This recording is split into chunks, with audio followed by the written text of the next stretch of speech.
Travis Martell here. Today we're going to go over the body weight squat hold as our tutorial video. Obviously, being a hockey player, you have to have nice, strong quads to have a powerful stride. And when you're trying to develop strong quads, you got to know how to squat properly. All too often I see guys lift weight right away where they don't understand the mechanics of that squat position. So the first thing we need to do is we want to get about a little bit wider than hip width with our feet. So we're thinking kind of shoulder width. We don't want to get too wide with our stance. From there, we want to have good pressure down into the ground, and I want to try and spread the floor with my feet. So I'm thinking with my right foot, I'm trying to screw into the floor, turning it clockwise, and my left foot counterclockwise. My feet aren't actually going to move on the ground because I got good downward pressure. From there, as I'm driving my knees out, I'm going to squeeze my glutes. I want to have the weight to the outside of my feet, keeping my big toes in contact with the ground. As I do that, I'm going to think about controlling myself down, lowering, getting down to that 90-degree position. And I want to hold this, continuing downward pressure and driving my knees out, thinking about squeezing the glutes and keeping my ribs and my hips tucked. There's a lot going on here.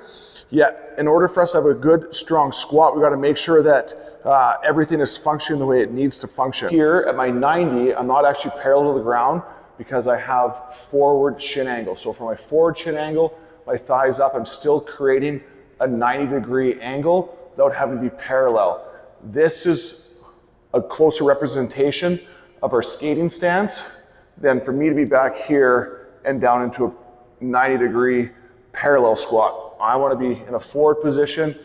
Like I said, knees forward, forward shin angle, and I'm up through here, and you can tell that I'm at 90 degrees, even though I'm not parallel to the ground.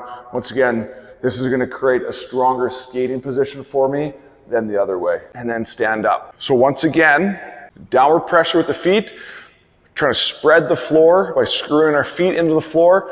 Our feet don't actually move. We just feel that tension in our shoes, driving our knees out, weight to the outside of our feet, big toes in contact, driving those knees as we go, squeezing glute, keeping hips and ribs tucked in that bottom position so our core is engaged the entire time.